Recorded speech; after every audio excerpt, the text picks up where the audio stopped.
नमस्कार फ्रेंड्स, मैं पूनम गुप्ता स्वागत करती हूँ आपका अपने यूट्यूब चैनल पूनम के गीत संगीत में। बहुत ही प्यारा सा पारंपरिक माता रानी का ये गीत है। कैसा लगेगा कमेंट में ज़रूर बताइएगा। हथवा में लेली मैया सीके के बाढ़निया हो बहारे लागे ना।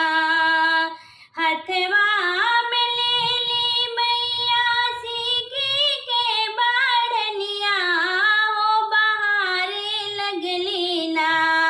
मैया के घनी फूलवरिया हे बहारे लगली ना। मैया के घनी फूलवरिया हे बहारे लगली ना। बगिया बहार मैया तोड़िया फूलवा है कि चली भैली ना। बगिया बहार मैया तोड़िया फूलवा है कि चली भैली ना। ओ मैया मालिनी दुवरवा हे कि चली भैली ना। हे मैया मोरी मालिनी दुवरवा हो कि चली भैली ना। बुहि दे तो मालिन हमारे आड़ाउल के गजरा हो कि पहिरी लेती ना।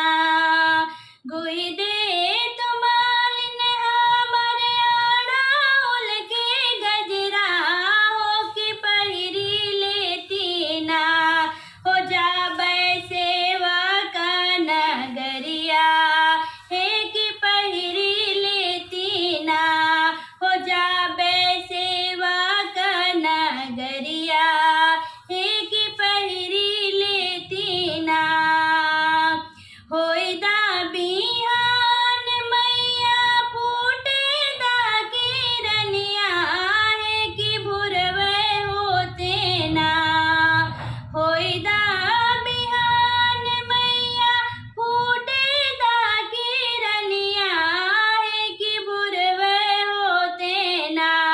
हो मैया मोरी गूथबे तोहर हरवा हे कि भुरवे होते ना।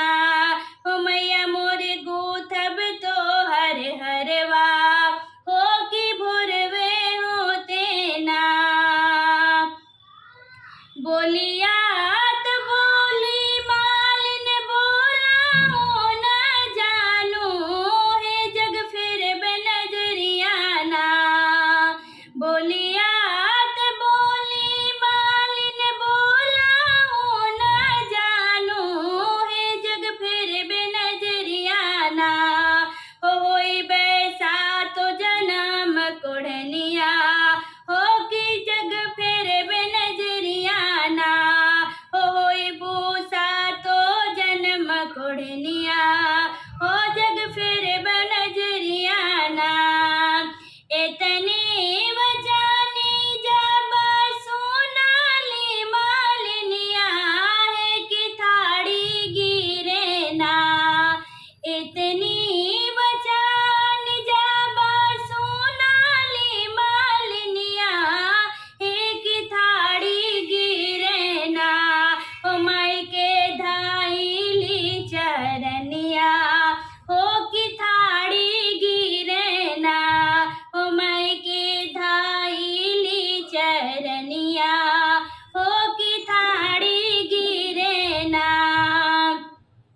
दुखिया बनायू मैया निर्धन बनायू हो कि जीनी दीहू ना। दुखिया बनाऊ मैया निर्धन बनायू हो कि जीनी दीहू ना। हे मैया मोरी